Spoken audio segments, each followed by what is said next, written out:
Bismillahirrahmanirrahim. Assalamualaikum warahmatullahi wabarakatuh. Anak-anak, hari ini kita akan belajar tentang teks narasi. Nah, sebelum belajar materi teks narasi, yuk simak dulu cerita berikut ini.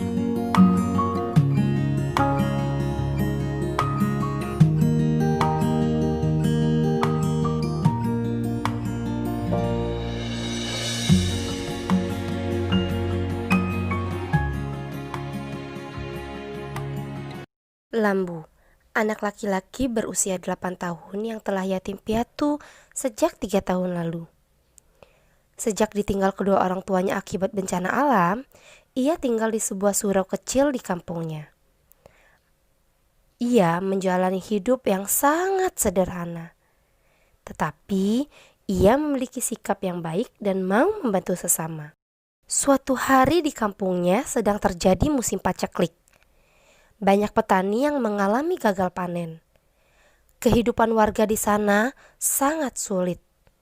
Untuk memenuhi kebutuhan sehari-hari, banyak warga yang terpaksa menjual sawahnya. Mereka menjual sawahnya kepada orang terkaya di kampung itu, Pak Burhan. Pak Burhan memiliki banyak usaha di kampungnya. Salah satunya warung makan yang selalu ramai dikunjungi orang. Namun sayang, Pak Burhan bukan seorang dermawan. Ia tak pernah mau berbagi apapun dengan orang lain. Suatu sore, setelah membersihkan surau seperti biasanya, Lambu pergi berkeliling kampung. Dengan kaki telanjang, ia berjalan pelan melihat suasana kampung di sore hari. Anak laki-laki itu menyaksikan sendiri bagaimana padi-padi tumbuh gersang di beberapa sawah di kampungnya. Lambu juga melihat warung makan Pak Burhan yang sangat sepi, tak seperti biasanya. Pak Burhan nampak sedang memarahi petugasnya. Ia sangat tidak suka jika ada petugas yang membagikan atau membawa pulang sisa nasi yang tak laku terjual. Lambu sangat bersedih. Mengapa Pak Burhan bersikap kasar dan tak mau berbagi? Jika Pak Burhan ingin berbagi, itu sama sekali tidak akan mengurangi hartanya. Padahal warung makannya sangat sepi. Banyak nasi yang sering ia buang-buang percuma. Banyak warga yang kesulitan, bahkan untuk makan. Lambu terus berjalan, menyisir setiap jengkal di kampungnya. Setiap petak-petak sawah ia lewati dengan hati bersedih. Tiba-tiba ia mendengar sayup-sayup suara merdu. Merdu sekali. Rasanya baru itu Lambu mendengar nyanyian indah yang merdu. Lambu penasaran mencari di mana sumber suara. Ia mempercepat langkahnya. Berjalan, berlari kecil. Hening sesaat. Berlari lagi, melompat ke setiap petak sawah. Lambu mencoba diam, membuka telinga lebar-lebar. Iya, Lambu mendengarnya lagi. Suara itu ada di ujung sawah Pak Burhan. Lambu segera berlari dan sampai di pondok. Namun tak ada suara lagi. Aku yakin suara itu ada di sini tadi. Lambu masih saja penasaran. Jika bisa berbicara secara jelas, Lambu akan meneriakkan dengan lantang, siapa yang bernyanyi tadi? Ia lalu memilih duduk di pondok sejenak. Ajaib, tak lama nyanyian itu hadir lagi. Siapa itu? Aku mohon, bernyanyilah bersamaku. Dengan suara terbata, Lambu mencoba berkata. Suara itu terus saja hadir. Nyanyian yang merdu. Lambu menyerah. Ia hanya bisa menikmati nyanyian itu. Lambu ingin sekali punya teman. Ia ingin bercerita. Namun, ketika Lambu sedang menunduk sedih, nyanyian itu berhenti digantikan suara sapaan. Lambu, kau tak boleh bersedih. Sebentar lagi keajaiban akan datang. Hujan akan turun. Warga akan kembali senang. Lambu, aku adalah padi yang ada di hadapanmu. Aku satu-satunya padi yang berwarna hijau di antara temanku yang lain. Coba kau perhatikan aku. Lambu mencari padi berwarna hijau dan menemukannya. Ia memperhatikan dengan jelas. Ia sentuh padi itu. Ia tak percaya akan hal ini. Padi bisa berbicara. Padi bisa bernyanyi. Senja itu, Lambu memiliki teman bercerita. Padi hijau yang pandai bernyanyi. Ia menceritakan semua kesedihannya terhadap padi. Ia juga bercerita tentang Pak Burhan yang sering membuang-buang nasi. Mendengar itu, Padi pun menghibur Lambu. Pak Burhan akan menyesal nanti jika terus membuang nasi. Padi, aku ingin sekali melihat warga di kampungku sejahtera lagi. Sebentar lagi keajaiban akan datang, Lambu. Percayalah. Sekarang kau harus pulang. Ini sudah hampir maghrib. Lambu pun pamit pulang dari Padi. Ia akan kembali esok hari. Esok hari, Lambu mendengar bahwa warung makan kesayangan Pak Burhan tutup. Sawah-sawah Pak Burhan pun semakin gersang. Warga semakin resah karena hujan tak juga turun. Sore ini Lambu kembali ke sawah, menemui Padi. Padi bernyanyi merdu seperti biasanya. Padi menghibur Lambu. Lambu, aku tahu caranya agar warga kembali bahagia. Cepat katakan padaku sekarang, Padi. Aku ingin mendengarnya. Tapi kau harus berjanji akan melakukannya dengan setulus hati. Aku akan melakukan itu. Aku janji. Dalam 7 hari kau harus bangun lebih awal. Kau harus membangunkan warga untuk sholat subuh bersama di surau. Kau harus menabuh beduk subuh, Lambu. Jika dalam 7 hari warga banyak yang sholat subuh bersama di surau, maka akan turun hujan. Padi akan kembali subur. Kau mengerti? Benarkah itu, Padi? Kau tidak bergurau, kan? Aku sangat percaya padamu, Lambu. Kau bisa melakukannya. Kau pasti percaya aku. Seperti kau percaya bahwa aku bisa bernyanyi. Baiklah, Padi. Aku akan melakukannya. Aku akan segera pulang ke surau. Terima kasih, Padi. Lambu bergegas meninggalkan Padi. Padi terus bernyanyi merdu mengiringi langkah Lambu. Bernyanyi, terus bernyanyi. Lambu benar-benar tulus melakukan apa yang dikatakan Padi. Hari pertama dan kedua Lambu menabuh beduk dengan cukup baik meskipun masih sedikit warga yang sholat subuh bersama di surau. Setiap kali Lambu menabuh beduk, maka makin nyaring pula nyanyian Padi. Hari ketiga, keempat, warga masih saja sedikit yang sholat berjamaah. Warga semakin merasa kesulitan. Begitu pula Pak Burhan. Semenjak warung makannya tutup, perlahan usaha-usahanya yang lain juga bangkrut. Hari kelima, Lambu tetap semangat menabuh beduk subuh dengan diiringi nyanyian Padi. Hari keenam, warga mulai ramai sholat subuh bersama di surau. Banyak warga menangis mengadu kepada Allah, meminta pertolongan agar hujan segera datang. Tiba di hari terakhir, Lambu kembali menabuh dengan kuat beduk subuh. Padi tetap bernyanyi. Warga makin ramai di surau. Dan tepat saat matahari mulai naik, saat matahari mulai tersenyum dengan warnanya, tiba-tiba awan mulai mendung. Angin menari-nari kencang. Pasir-pasir berbisik. Terdengarlah gemuruh dari atas langit. Perlahan air mulai jatuh turun ke bumi. Lambat lalu berubah semakin cepat. Hujan turun. Hujan telah datang. Warga riang mengucap syukur kepada Allah. Pak Burhan juga sangat senang.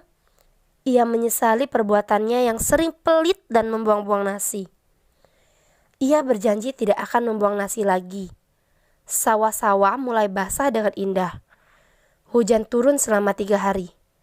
Lambu sangat menikmati keajaiban ini. Tapi ia tak mendengar nyanyian padi lagi.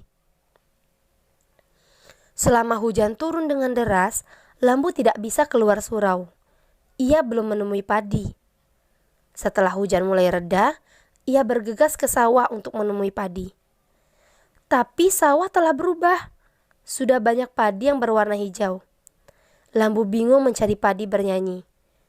Ia terus berjalan, tapi tak ada nyanyian padi. Ia duduk di pondok, menunggu lama padi bernyanyi dan tetap saja sunyi. Hingga lepas senja dan langit mulai hitam, Lambu masih menunggu padi bernyanyi.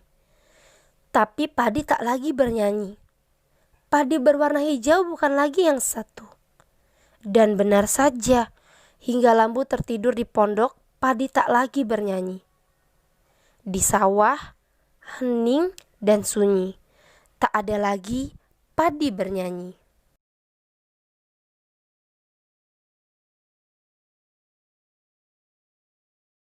Baik anak-anak, apakah sudah menonton video cerita fantasi sebelumnya? Jika sudah, apa yang kalian dapatkan dari video tersebut? Anak-anak, hari ini kita akan belajar tentang teks narasi cerita fantasi. Cerita fantasi adalah sebuah karya yang dibangun dalam alur penceritaan yang normal, namun bersifat imajinatif dan hayal.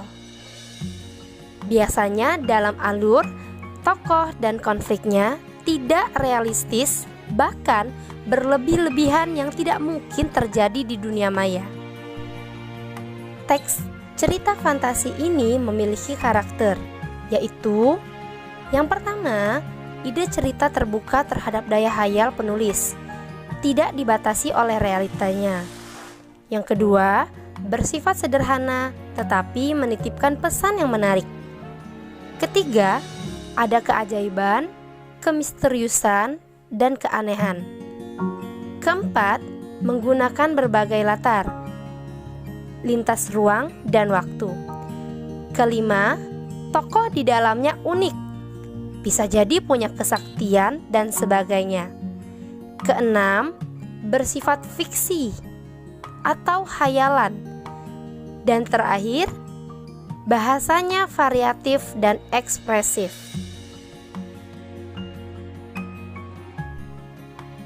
Baik anak-anak, setelah kalian mengetahui pengertian dan karakteristik dari cerita fantasi, kita akan mempelajari unsur-unsur pembangun yang ada di dalamnya. Nah, setelah kalian mendengarkan cerita fantasi Lambu dan Padi bernyanyi, maka kita akan mengidentifikasi unsur-unsur yang ada di dalamnya ya. Setelah menyimak video cerita fantasi Lambu dan Padi bernyanyi, apakah kalian mendapatkan info tentang pokok pembicaraan di dalamnya? Ya, benar. Pokok pembicaraan di dalam cerita fantasi Lambu dan Padi bernyanyi adalah persaudaraan manusia dan alam. Lalu, apakah yang dimaksud dengan pokok pembicaraan? Pokok pembicaraan adalah salah satu unsur cerita teks fantasi, yaitu tema. Selanjutnya, siapakah pelaku-pelaku dalam cerita tersebut? Cerita tersebut memiliki pelaku-pelaku seperti Lambu, Padi, Pak Burhan, dan warga. Nah, pelaku-pelaku itulah yang dinamakan dengan tokoh.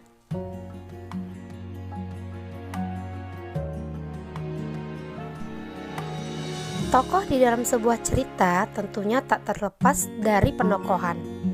Apakah yang dimaksud dengan penokohan? Penokohan adalah watak atau perilaku atau sikap dari tokoh tersebut.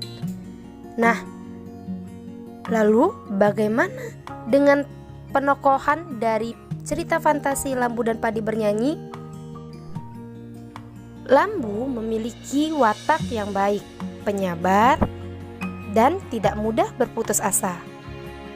Padi memiliki watak yang baik pula, rela berkorban, dan setia. Sedangkan Pak Burhan memiliki watak yang jahat, pelit, dan arogan.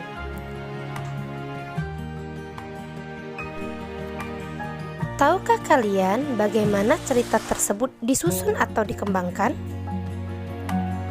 Ya, sebuah cerita disusun atau dikembangkan dengan alur. Alur terbagi menjadi 3, yaitu alur maju, alur mundur, dan alur campuran. Alur maju, cerita disampaikan dengan tahapan kejadian bergerak ke depan. Sedangkan alur mundur, cerita disampaikan dengan tahapan kejadian bergerak ke belakang. Dan alur campuran, yaitu cerita disampaikan dengan tahapan kejadian bergerak ke depan, ke tengah, ke belakang, dan bisa jadi ke depan lagi. Di dalam cerita Lambu dan Padi Bernyanyi, alur yang digunakan adalah alur maju. Selanjutnya, unsur pembangun dalam sebuah teks cerita fantasi adalah latar. Latar disebut juga setting, yaitu gambaran tempat, waktu, dan situasi di tempat terjadinya peristiwa dalam sebuah cerita. Latar sendiri terbagi menjadi 3, yaitu latar waktu, latar tempat, dan latar suasana. Baik, kita akan identifikasi latar tempat di dalam cerita Lambu dan Padi Bernyanyi. Yang pertama, ada kutipan seperti ini. Di kampungnya sedang terjadi musim paceklik. Nah, berarti latarnya adalah di kampung.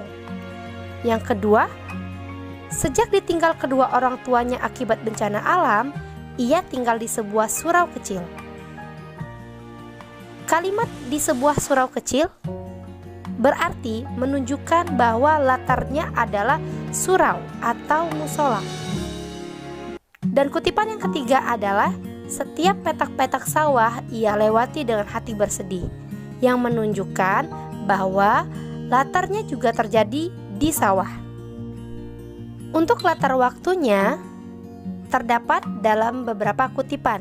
Yang pertama, suatu sore setelah membersihkan surau seperti biasanya. Kedua, senja itu Lambu memiliki teman bercerita. Ketiga, tiba di hari terakhir, Lambu kembali menabuh beduk subuh. Latar yang terakhir adalah latar suasana, yang terdapat dalam 3 kutipan. Pertama, Lambu sangat bersedih mengapa Pak Burhan bersikap kasar dan tak mau berbagi. Kedua, rasanya baru itu Lambu mendengar nyanyian indah yang merdu. Ketiga, Lambu sangat menikmati keajaiban ini. Nah, itu adalah contoh latar tempat, waktu, dan suasana yang terdapat dalam cerita Lambu dan Padi Bernyanyi. Unsur pembangun yang terakhir adalah amanat. Amanat berarti pesan yang ingin disampaikan pengarang kepada orang yang membaca, mendengar, ataupun menyimak cerita yang ia sampaikan. Amanat di dalam cerita Lambu dan Padi Bernyanyi adalah 1. Jangan bersedih dan berputus asa. 2. Jangan memiliki sikap arogan dan pelit. 3. Ketiga, bersahabatlah dengan alam. Dan yang terakhir, berusahalah dan berdoalah agar Allah membantu kita.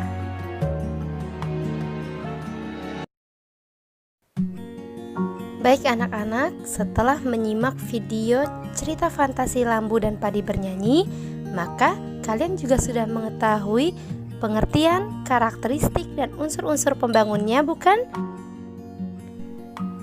Selanjutnya, kalian akan mengidentifikasi sendiri dan merangkum kembali unsur-unsur pembangun dari teks cerita fantasi yang ada dalam cerita Kekuatan Ekor Biru Nataga.